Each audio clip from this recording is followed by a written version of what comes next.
pendengar, Lembaga Biologi Molekuler Eijkman ini diintegrasikan ke Badan Riset dan Inovasi Nasional atau BRIN dan berada di bawah Organisasi Riset Ilmu Pengetahuan Hayati.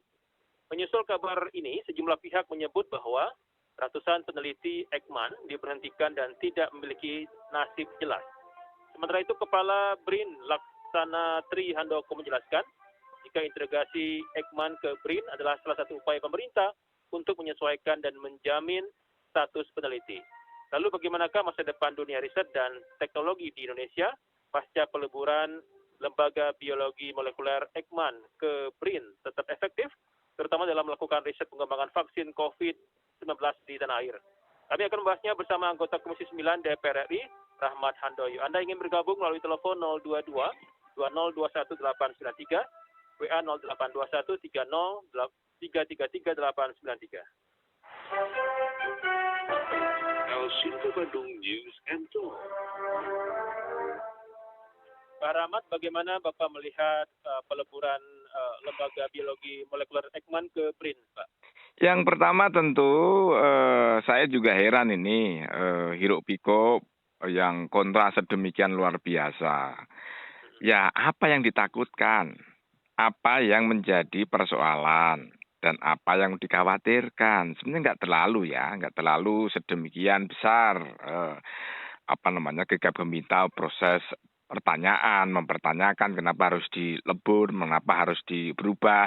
Sebenarnya ini ada sebuah konsolidasi yang biasa saja, nggak perlu dikhawatirkan. Justru kita harus berpikir makro, kita berpikir positif. Kenapa? Bahwa saat ini pemerintah memberikan satu keperpihakan kepada riset, penelitian dan pengembangan yang luar biasa, yang langsung di bawah Presiden. Nah, saya kira bahwa saat ini yang bangsa yang memberikan perhatian kepada riset, penelitian dan development itu saya kira negara yang tanda petik bisa dipastikan untuk bisa maju ke depan.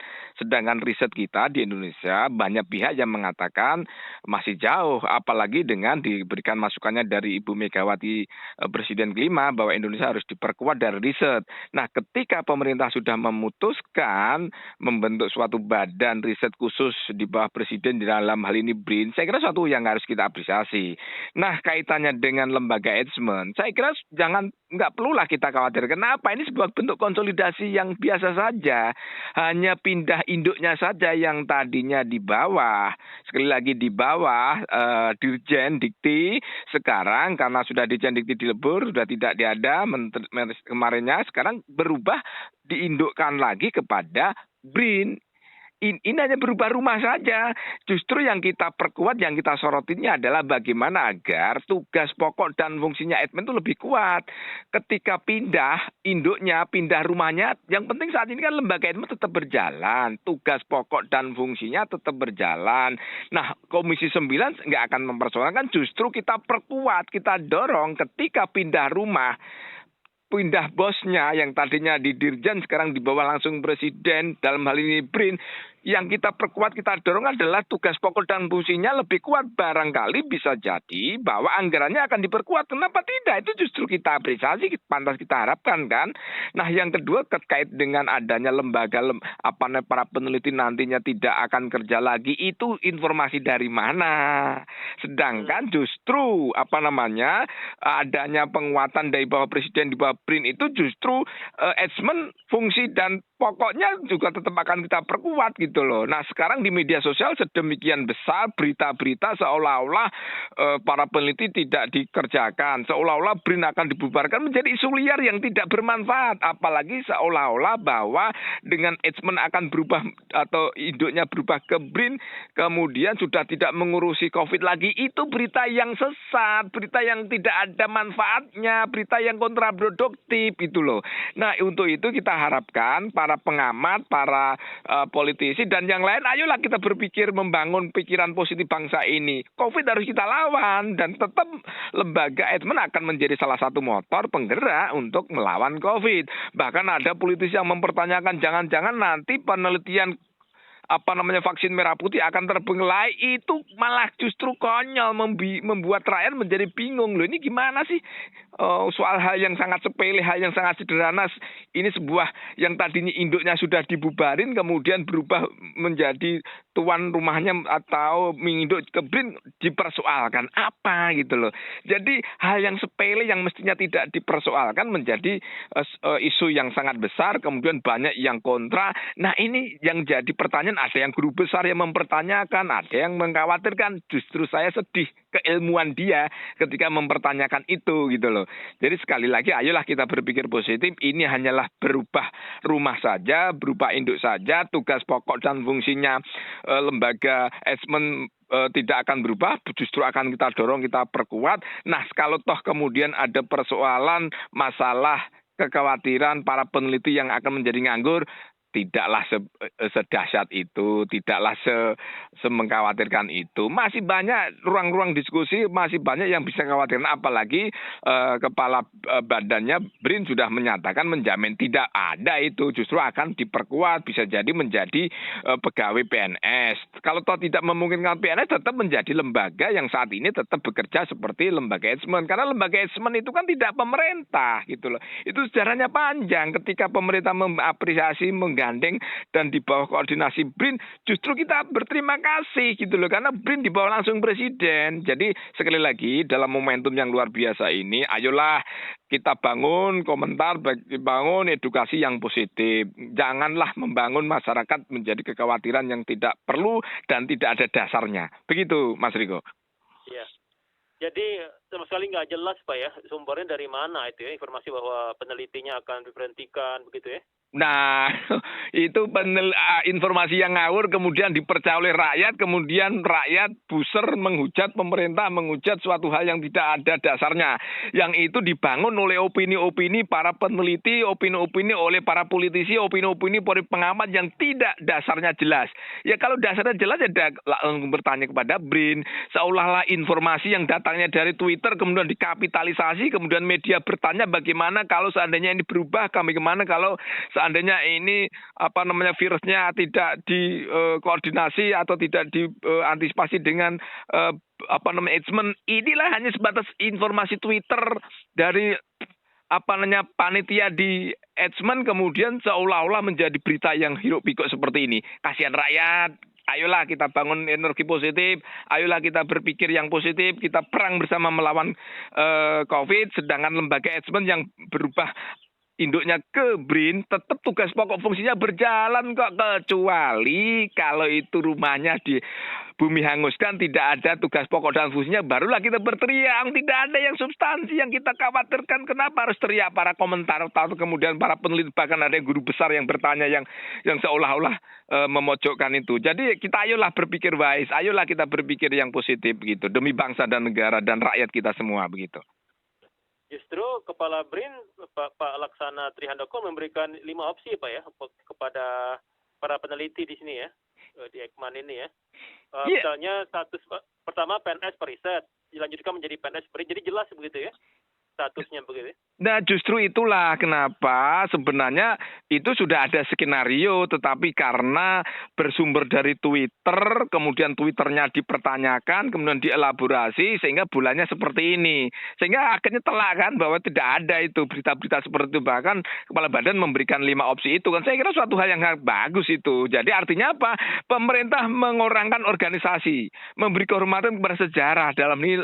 Asesmen, itu kan sejarahnya panjang sekali dari zaman kemerdekaan itu. Jadi kita harus harus kita uri-uri, harus kita lestarikan, dan memang memberi kontribusi kepada bangsa ya tidak sedikit. Itulah yang mengapa BRIN diberi perhatian khusus kepada pemerintah agar riset pengembangan dan developmentnya bisa lebih kuat lagi, karena cikal bakal negara maju itu salah satu fondasi dasar yang kuat adalah risetnya. Sedangkan Eijkman adalah sebuah lembaga riset, penelitian, dan pengembangan yang bergerak di bidang biologi, kedokteran, dan molekuler gitu loh. Jadi saya kira nggak perlu dipertanyakan. Jadi saya bertanya-tanya dan agak, ya apa sih yang dipertanyakan? Kalau bertanya, berkomentar itu ya berpikir yang lebih punya data yang kuat, sehingga rakyat tidak terkoyak berita yang mengecam, berita yang seolah-olah BRIN tidak mengurusi COVID, berita seolah-olah lembaga itu akan dibubarkan, seolah-olah di PHK. Tidak ada yang benar semuanya itu. Begitu, Mas Riko. Termasuk juga pengembangan vaksin COVID ya, tidak ada yang perlu diragukan ya Pak Rahmat ya. Nah itulah pertanyaan politisi maupun yang lain yang kadang-kadang pertanyaan atau menjawab pertanyaan dari media tetapi tidak ada dasar dan tidak punya substansi yang kuat gitu loh. Orang yang tidak mengurusi, politisi yang tidak mengurusi bidang kesehatan tetapi berkomentar seolah-olah akan khawatir akan mandek penelitian terkait dengan pengembangan virus atau pengembangan COVID, melawan COVID terhadap dalam ini vaksin. Itu suatu pernyataan konyol gitu loh. Itu bukan membuat masyarakat menjadi khawatir gitu. Wah, itu gimana nih penelitian kita akan berhenti? Itu kan pernyataan yang sangat tidak mendasar dan tidak mendidik rakyat. Kekhawatiran yang seolah-olah hanya kepentingan politis saja. Ingatlah saat ini kita butuhkan para peneliti, para politisi, para pengamat berpikir yang sejuk, berkomentar yang sejuk terhadap pengendalian terhadap perang melawan COVID-19. Bukan berkomentar seolah-olah pemerintah tidak memikirkan soal vaksin COVID-19. Salah besar, itu tidak ada dasarnya sama sekali gitu, Mas Riko, gitu.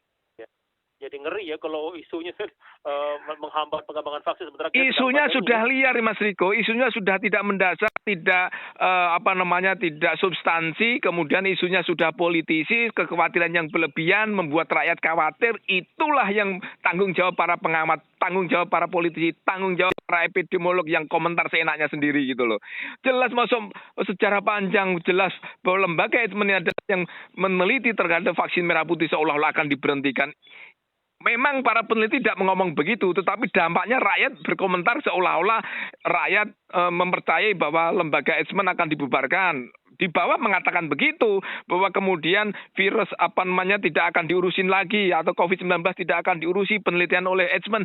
Itu kan pernyataan dan statement dari masyarakat yang konyol yang diakibatkan oleh para pengamat, para guru, ada yang guru besar yang menyatakan sehingga liar informasi seperti ini. Jadi mohonlah sekarang ini kita kalau berkomentar yang membuat pro dan kontra berpikir hati-hati demi rakyat, demi kita semua. Gitu, Bung Riko. Iya. Jadi saya bacakan ya, Pak Ahmad. Jadi keputusan Presiden dalam rangka melaksanakan ketentuan pasal 58 dalam Peraturan Presiden nomor 78 tahun 2021 tentang BRIN. 5 entitas lembaga penelitian resmi berintegrasi dengan BRIN terhitung mulai 1 September 2021. Kelima, entitas yang dimaksud adalah Batan, LAPAN, LIPI, BPPT, dan Kemenristek, termasuk Eijkman di dalamnya. Ya, justru ini lebih baik ya situasinya. Begini, sekali lagi saya katakan, Bung Riko, bahwa saat ini pemerintah berdasarkan masukan Ibu Ketua Umum, Presiden kelima Megawati berpikir keras bagaimana agar para peneliti ini, penelitian pengembangan ini diberikan porsi yang cukup, baik anggaran dan perhatian dari negara. Makanya dalam hal ini pemerintah merespon dengan membentuk BRIN ini. Dengan membentuk BRIN ini riset-riset development, riset-riset penelitian yang lain itu diberikan porsi yang kuat gitu loh. Nah, saya kira dengan adanya di bawah Presiden langsung terhadap badan riset ini, saya kira riset juga pasti akan mendapatkan fungsi anggaran yang kuat. Selama ini kelemahan riset di Indonesia adalah anggaran. Kalau risetnya ada tapi anggaran tidak didukung, mana ada hasil penelitian yang didapat, tidak akan maksimal dan tidak optimal. Nah, ketika saat ini ada salah satunya BRIN ditarik kemudian di bawah komando oleh BRIN, saya kira kita justru berterima kasih, bersyukur nih negara memberikan perhatian, memberikan apresiasi terhadap penelitian, riset, baik pengembangan terutama terkhusus dari kesehatan dan kedokteran, biologi molekuler.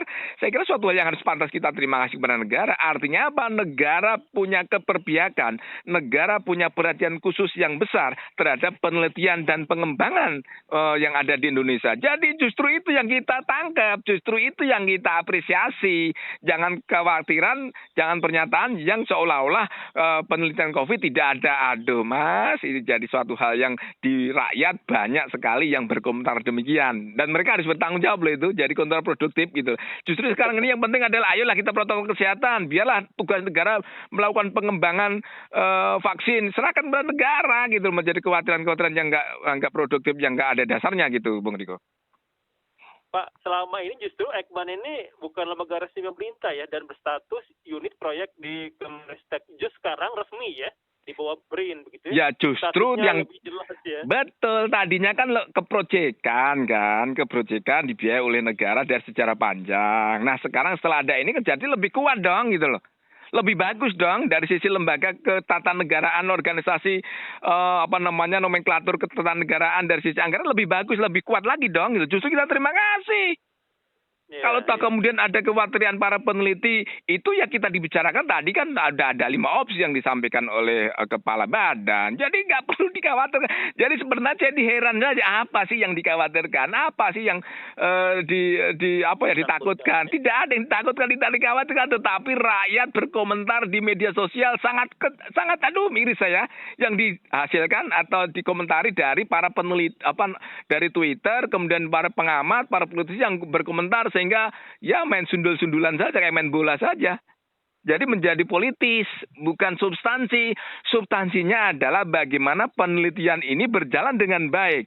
Agar para penelitian di lembaga eijkman itu berjalan dengan baik sehingga itu tugas dan pokok fungsinya menghasilkan vaksin itu lebih bagus lagi. Tidak hanya soal COVID saja, karena nanti ke depan setelah ada gelombang pandemi ini bisa jadi penelitian-penelitian tentang pandemi maupun endemi akan semakin kuat gitu loh. Karena ini kita sudah mengalami suatu hal yang luar biasa terhadap bencana kemanusiaan, sehingga kita bisa antisipasi lebih baik. Sehingga nanti di BRIN, nanti barangkali di eijkman ada satu penugasan khusus bagaimana antisipasi. Kita kecolongan nih, dalam ini ketinggalan. Negara lain sudah menghasilkan, begitu ada kasus di suatu negara ada virus, mereka langsung membuat vaksinnya. Sedangkan kita menunggu gitu loh. Kita karena ketidaksiap infrastruktur gitu loh. Nah, ketika saat ini sudah ada lembaga yang kuat di suatu negara yang terjadi gelombang besar endemi suatu daerah, kita juga menyiapkan virus sejak awal gitu loh. Nah, sekarang kita terlambat. Setahun yang lalu sudah dibikin, baru setahun kemudian kita baru bikin merah putih. Ini karena ketidaksiapan kita, infrastruktur, anggaran. Nah, ketika saat ini pemerintah memberi perhatian, janganlah dipertanyakan, janganlah ada pengamat yang mempertanyakan, justru kita hormati, kita dukung. Yang penting intinya Bung Riko, tugas pokok dan fungsinya terhadap lembaga eijkman yang ada di bawah payung di BRIN tambah kuat, itu aja yang paling penting. Kalau tugas semakin kuat, lembaganya semakin kuat, masih dipertanyakan, konyol itu. Politis jadinya nanti. Rakyat kasihan yang pro dan kontra gitu. Bung Riko. Dari 5 opsi tadi yang disampaikan oleh Kepala BRIN, Pak Laksana Trihandoko, itu disampaikan Pak Rahmat justru karena selama ini BRIN itu, Ekman itu merekrut tenaga honorer yang justru tidak sesuai ketentuan ya. Selama ini tidak sesuai ketentuan. Jadi kedepannya akan lebih jelas lagi ya status mereka ya. Ya, saya kira kalau soal itu kita serahkan sepenuhnya kepada mekanisme anggaran pemerintahan dong. Ya, ada yang diangkat PNS, ada yang tidak diangkat PNS, tetapi sesuai kebutuhan tetap diapresiasi, diberi honorer atau diberikan kontrak atau bagaimana lah. Itu kalau soal itu soal teknis lah. Tapi yang jelas tidak ada kekhawatiran yang harus disampaikan itu. Saya kira itu tidak perlu dibesar-besarkan lah, karena itu pasti pemerintah memberi jalan yang terbaik. Kalau toh pada akhirnya nanti ketika asal comot para peneliti ya tidak bisa. Saya tidak bermaksud seperti itu. Tapi yang jelas kita serahkan sepenuhnya pada aturan bagaimana merekrut tenaga kerja, bagaimana merekrut tenaga ahli yang tidak PNS. Itu pasti ada aturan mainnya, dan itu adalah jelas sesuai dengan ketentuan perundang-undangan peraturan keuangannya begitu, Bung Riko. Komisi 9 Pak pernah dengar pendapat Pak tentang hal ini Pak ke pemerintah? Ya, kalau dengan lembaga eijkman berulang kali justru kita mendorong agar fungsi anggaran terhadap eijkman itu kita beri perkuat, kita penguatan. Kita selalu mendorong agar selalu kita sering komunikasi dengan eijkman, salah satunya waktu itu di bawah Pak Bambang Brojo waktu jadi menteri, sekarang menterinya sudah tidak ada nih. Nah, sekarang terus kita sampaikan, berkoordinasi agar Komisi 9 mengawal, meyakinkan kepada mereka bahwa Komisi 9 mendorong dan memastikan agar penelitian terhadap pengembangan vaksin COVID-19 itu saya kira terus kita dorong. Jadi terus kita dorong, kita kembangkan. Dan nanti ketika nanti di bawah BRIN terus kita akan berkomunikasi dalam rangka kolaborasi, memberi penguatan fungsi pengawasan, fungsi anggaran, termasuk legislasi, kenapa tidak? Itu sudah tugas pokok fungsi kami sebagai parlemen. Yang jelas Komisi 9 tidak terlalu kita persoalkan. Yang penting adalah tugas pokok terkait dengan penelitian biologi molekuler dan kedokteran ini tetap berjalan gitu loh. Di mana tempatnya yang penting tetap berjalan. Toh kemudian di bawah BIN, kenapa tidak? Oh, kemarin di bawah Ristek aja koordinasi dengan kita. Kenapa? Ada tugas mulia yaitu adalah pengembangan vaksin. Komisi 9 mendorong situ gitu. Jadi nggak perlu dikhawatirkan saya kira. Bung Riko. Ya. Baik, jelas sekali ya. Jadi semoga sumber ya masyarakat juga kalau bentar Pak Rahmat juga berdasarkan sumber yang jelas ya supaya tidak blunder kemana-mana ya. Ya, saya kira gini Bung Riko sebagai penutup ya. Saya berharap bahwa ini sudah kita sudahi kontra yang berlebihan ini yang didasarkan dari cuitan Twitter kemudian direspon oleh para peneliti, direspon oleh para guru besar, beberapa di media ya, kemudian para politisi, sudahilah, ayo kita kumpulkan energi positif kita demi rakyat, demi negara, kita konsolidasi penuh, kita berpikir dan berkomentar pun juga harus sejuk untuk konsolidasi perang melawan COVID-19. COVID itu bahaya, tidak hanya dibutuhkan soal tugas peran pemerintah, tapi juga harus butuh gotong royong, butuh rakyat, butuh tokoh masyarakat, tokoh agama, dan semuanya, dan media khususnya, dan para pengamat khususnya, ayo kita berbareng-barengan melawan COVID. Pasti akan kita bisa kendalikan dengan baik. Begitu, Bung Riko. Baik, terima kasih Pak Rahmat Handoyo, waktunya untuk Kasinta Bandung. Selamat pagi Pak. Selamat pagi, salam sehat. Assalamualaikum. Waalaikumsalam warahmatullahi wabarakatuh. Demikian pendengar, anggota Komisi 9 DPR RI Rahmat Handoyo.